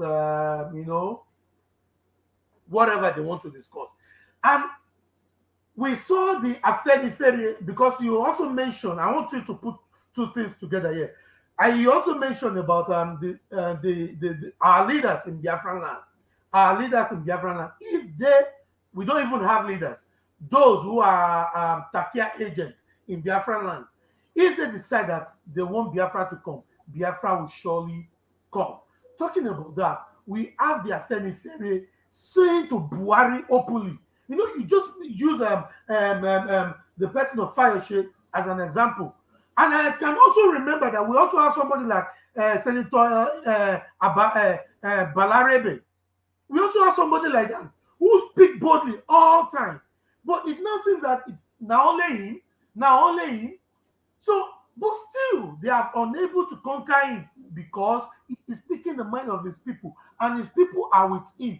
Look at what Afenifere said to Buhari here. They said even Buhari, they were addressing Malami here. They said even Buhari campaign for Sharia law, apologize to Sunday Igbo and Nnamdi Kanu, Afenifere elders. So Mazi Ikechukwu, what is your thought? What are the advice will you give, especially those who are in the entertainment industry? What are the advice you have to give to them? We have somebody like Chinwe Taloagu, who has came out boldly countless times, even in their detention. Do you think these people need to beg for the spirit so that they can do these things constantly? Not that they come on today, they switch off tomorrow. So Mazi Ikechukwu, what are your advice for all our entertainers, those Biafrans in the entertainment industries? What is your advice for them, please, Mazi Ikechukwu, as you are bringing this very program to an end?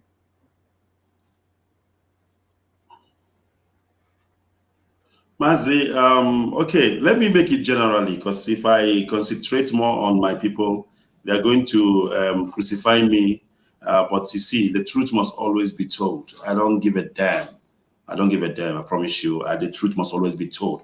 And you don't have to love me or like me. Just listen to the content of my word. If they make sense to you, then take it.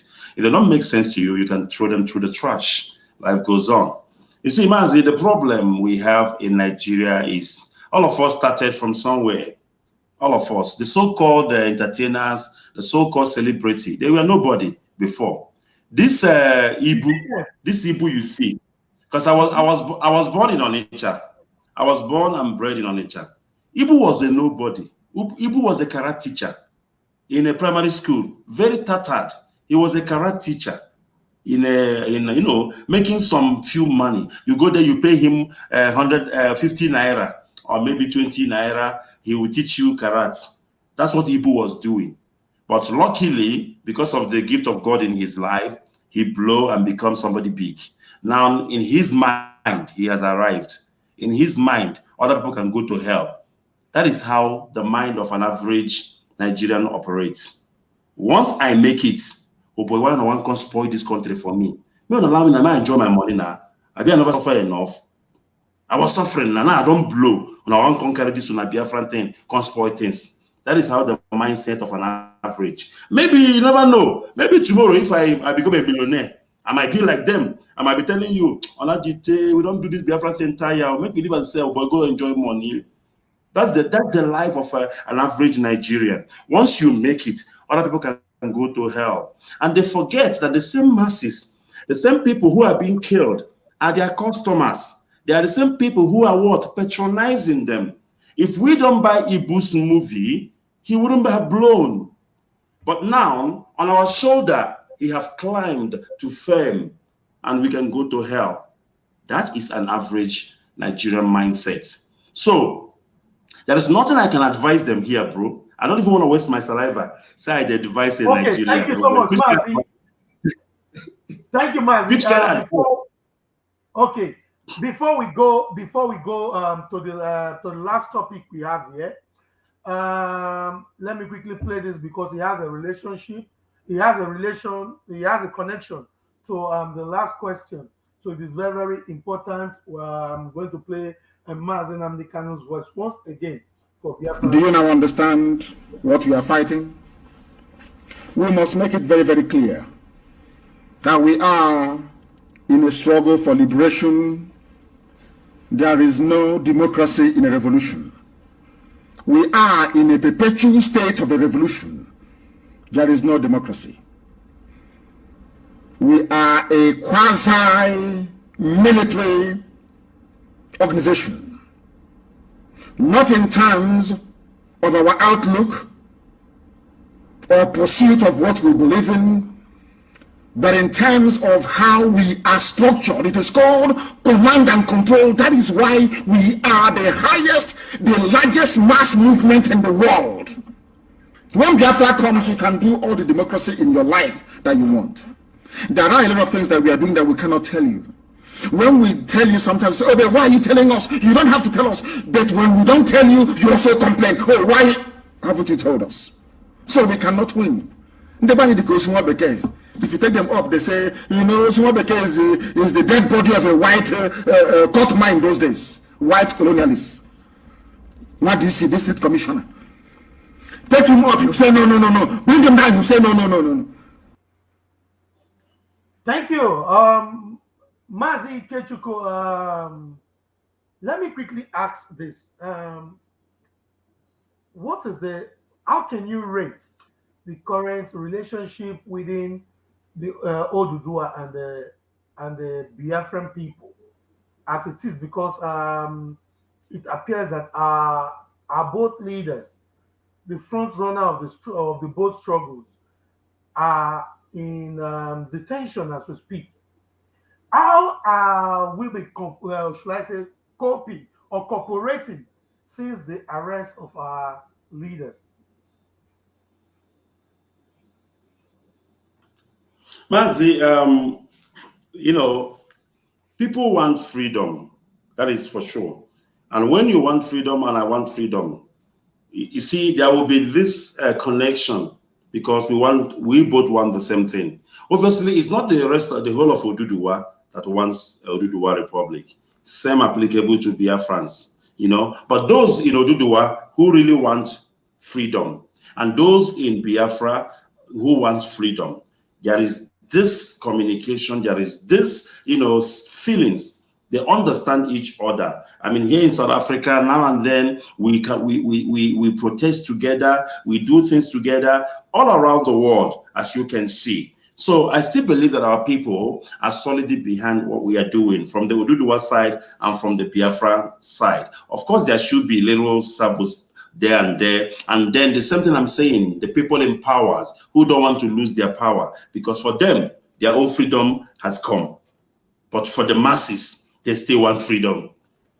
Okay, thank you, Mazi. Talking about collaboration again, the Biafran people and the Ambazonian people, especially in the defense area, how can you rate the relationship? Is this relationship improving from the way our leaders left it before it was kidnapped?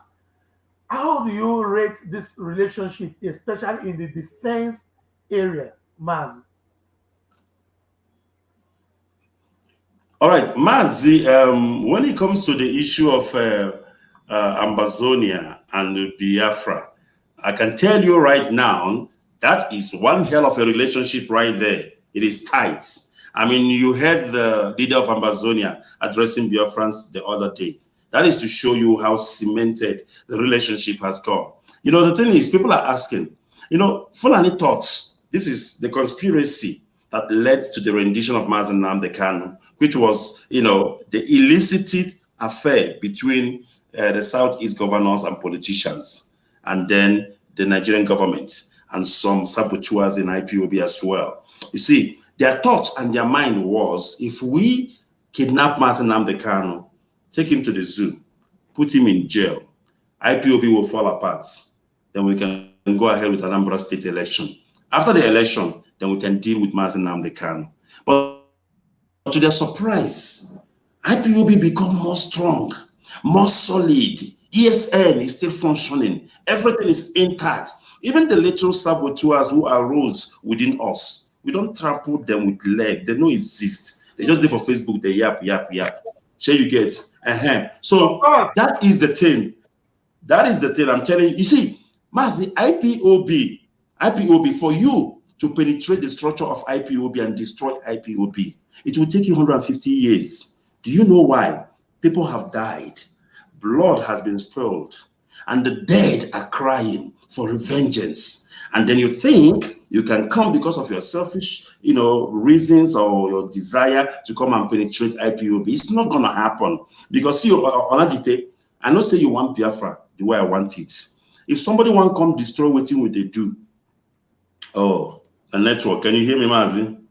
Can you hear me, Mazi? Very loud, very clear. I can hear you. If somebody comes now to destroy what we are doing, only you and Najite single-handedly will handle the person. You will even strangle the person because of how much you want Biafra. Talk less of millions of us in IPOB. You know, this say na German block.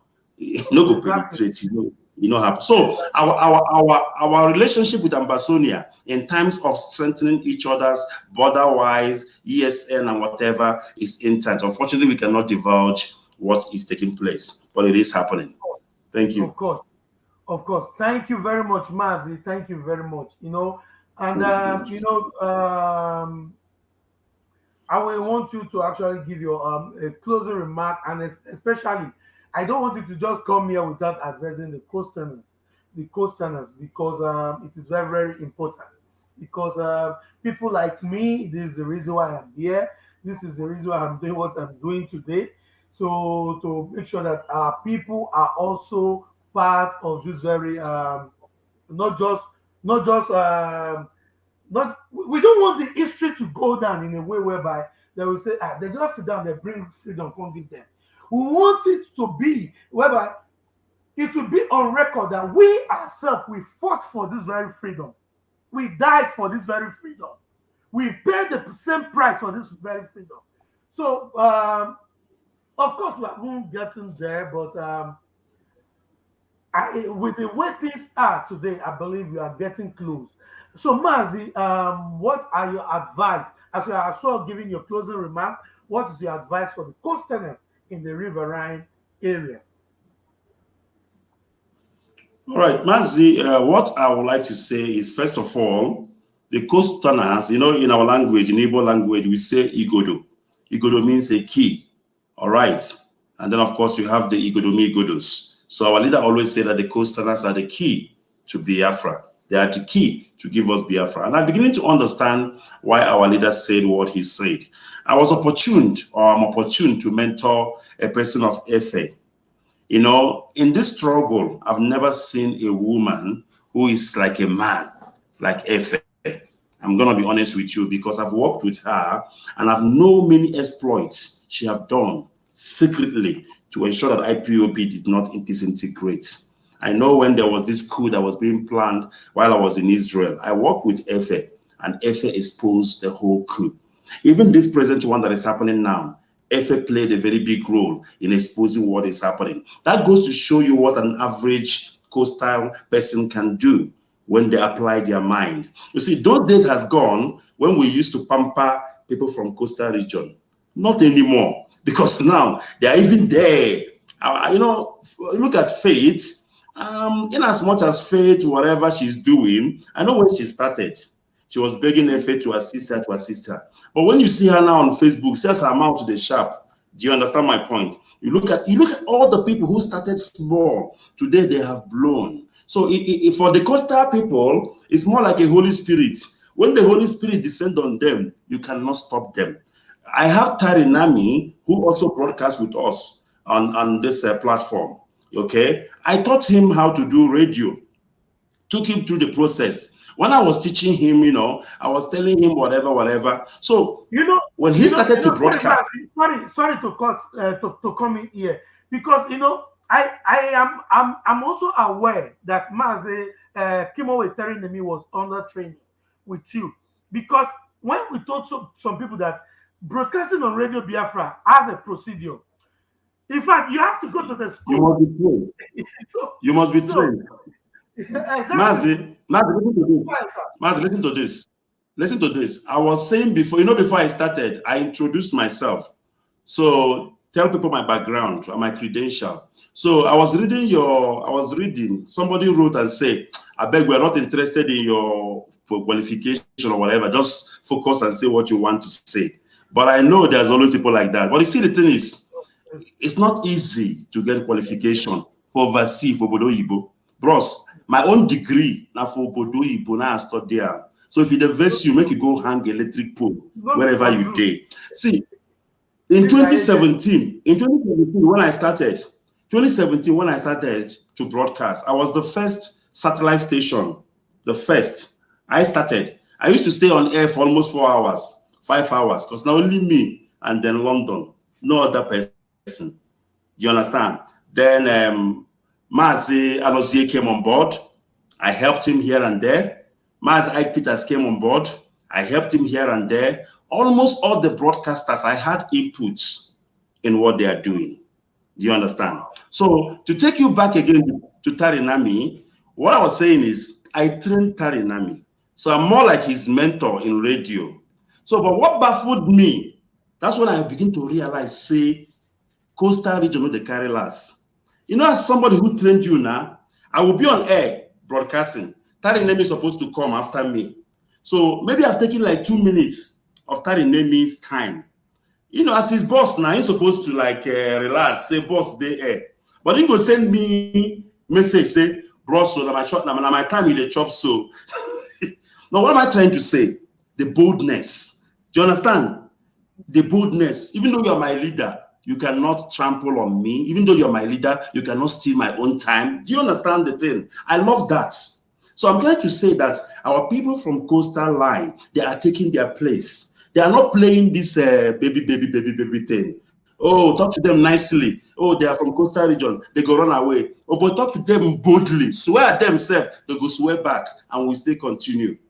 So all I'm saying is that let our people from coastal line, we expect more from them.